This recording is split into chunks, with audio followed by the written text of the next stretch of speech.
Live NFL trivia every Tuesday night on Twitch at 9 p.m. Eastern. Come show off your football knowledge and have a chance to win cash prizes. Check the link in the description to find out more. And now, on with our feature presentation.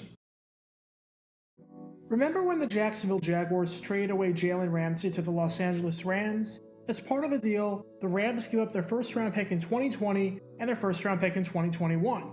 Because of the trade, the Jaguars are scheduled to pick 25th in the NFL draft this year. I want you to imagine this scenario though. Imagine that when pick number 25 rolled around, both the Jaguars and the Rams turned in draft cards. The Jaguars claim that the pick is theirs, while the Rams claim that the trade was a mistake and a complete misinterpretation on Jacksonville's part, and that pick number 25 was never part of that trade at all. Two teams both think that they own the pick. Now obviously, something like this will not happen this year. That would just be insane. We know the details of the trade, the details are well documented, and everything is crystal clear as to who owns what pick. But as ridiculous as that situation may sound, that actually happened one time.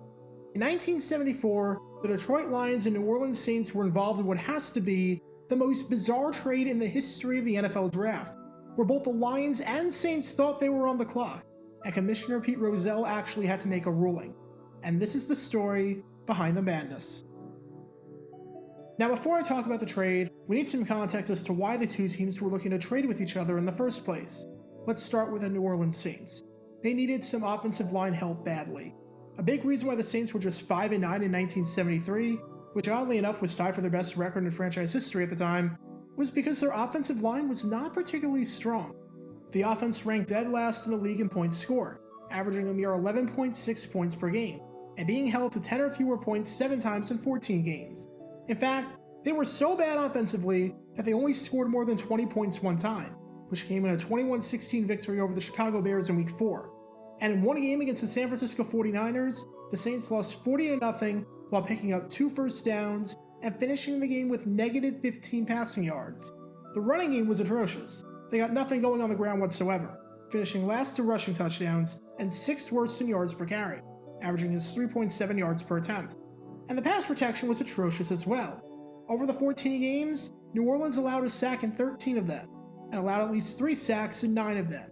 Regardless of who was throwing the football, whether it was Archie Manning or Bobby Scott or Bob Davis, they could not stay clean. There was always dirt on their jerseys, as they got sacked on average on 10% of passing attempts. It was clear that if New Orleans was going to improve in 1974, they were going to have to do it by building their offensive line. However, on paper, this draft class for the offensive line wasn't great. You had John Hicks, the Ohio State guard who was so good that he was the runner-up to the Heisman in 1973. Nothing like that's ever going to happen again. After him, though, the class was heavy on defensive linemen, linebackers, and running backs at the top.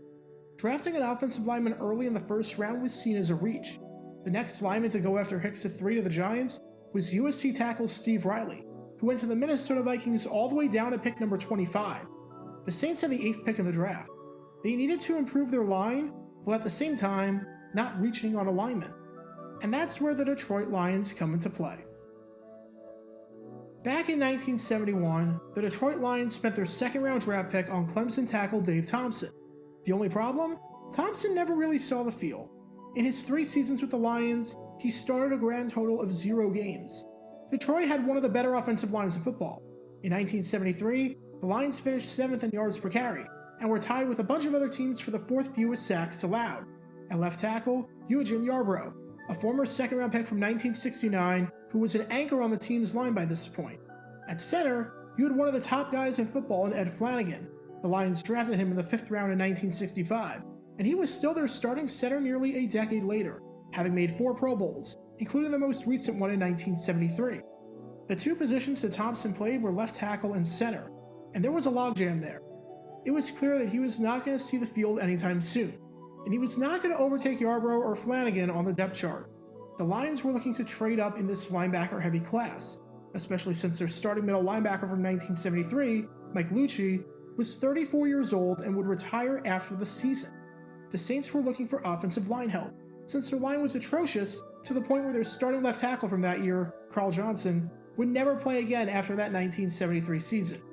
And so, a trade was executed. The Lions gave up Dave Thompson and pick number 13, and in return, the Saints gave up pick number 8. seems like a beneficial trade for both sides, especially if Thompson were to play up to his potential. With the 8th pick, the Lions drafted Penn State linebacker Ed O'Neill, and the draft proceeded from there. Now, in a normal world, this should be the end of our story. In a normal world, this is a pretty standard trade, except when pick number 13 rolled around and the Saints were on the clock, the Detroit Lions turned in their draft card as well. Okay, here's what went down. When the Saints made the trade, they were under the assumption that this was a trade down, and that they were going to wind up with pick number 13. When the Lions made the trade, they were under the assumption that this was a straight swap, and that they were giving up Thompson for pick number 8, and they were keeping pick number 13. Because of this, both the Lions and the Saints thought they were on the clock. Back then, each team had 15 minutes to make a pick, but by the time the 15-minute clock expired, no pick had been made. There was much confusion. Officials were scrambling between the Saints draft table and the Lions draft table to figure out what the heck was going on. The league went as far as pausing the draft entirely for another 10 minutes to clear everything, to the point where by the time the first round ended, it was at the time the second longest first round since 1967, when the NFL and AFL had a combined draft. In that near half-hour stretch, both teams pleaded their case. The Saints' argument to Pete Rozelle probably boiled down to the fact that they would not be stupid enough to give up a top 10 pick and trade out of the first round entirely for an offensive lineman that had started a grand total of 0 games. The Lions' argument to Rozelle was that the Saints sort of did this the year before. In 1973, they traded away the number 2 overall pick in the draft to the Baltimore Colts for defensive end Billy Newsome, in what would eventually become one of the most disastrous and lopsided trades in draft history. Everyone knew the trade was stupid at the time, but what we didn't know back then was just how stupid it would be, as Newsome would be off the Saints by 1974, while the pick the Colts got turned out to be future MVP quarterback Burt Jones. On top of that, the Saints GM had no football experience. He was literally a former astronaut. Both the Saints and Lions presented these arguments to Rozelle, and roughly half an hour later, Rozelle made his ruling, and decided that the Saints were going to be on the clock. The Saints were right. The trade was Thompson and pick number 13 for pick number 8. I guess the why would we trade a top 10 pick for a backup argument prevailed. As Rozelle said afterwards, we had to let the draft proceed as it was. There was no way of untangling it now. If there's still a dispute, we'll meet with both teams after the draft and if necessary, work out the problem. And that seemed to be the end of things. With pick number 13, the Saints chose Ohio State linebacker Rick Middleton. In typical Saints fashion back then, he was a giant bust, playing just 2 seasons in New Orleans. And to make matters worse, 1 pick later, another Ohio State linebacker went off the board. His name was Randy Bradshaw, who would wind up a 7-time Pro Bowler and would serve as the anchor on that Orange Crush defense. And yes, he absolutely belongs in the Hall of Fame. As for Thompson, while he started every game at tackle for the Saints in 1974, he would never play again after the 1975 season. And with regards to the guy the Lions drafted at pick number 8 in Ed O'Neill, he lasted 6 seasons in Detroit, and even had 4 interceptions during the 1978 season. In this bizarre controversy, Detroit won the trade handily.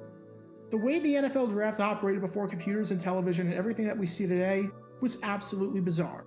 And this is another example of that.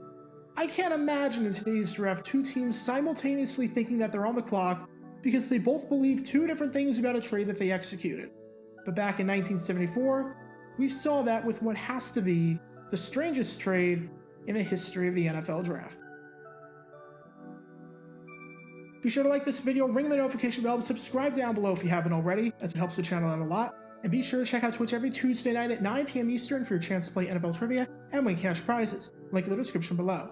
If you want to see videos like this condensed down to 60 seconds, then follow me on TikTok at JRGator9 and subscribe to 60-Second NFL History on YouTube. Also, special thanks to all of our Patreon supporters for the channel. Your support is greatly appreciated. So you can become a patron and request future video topics in the description below.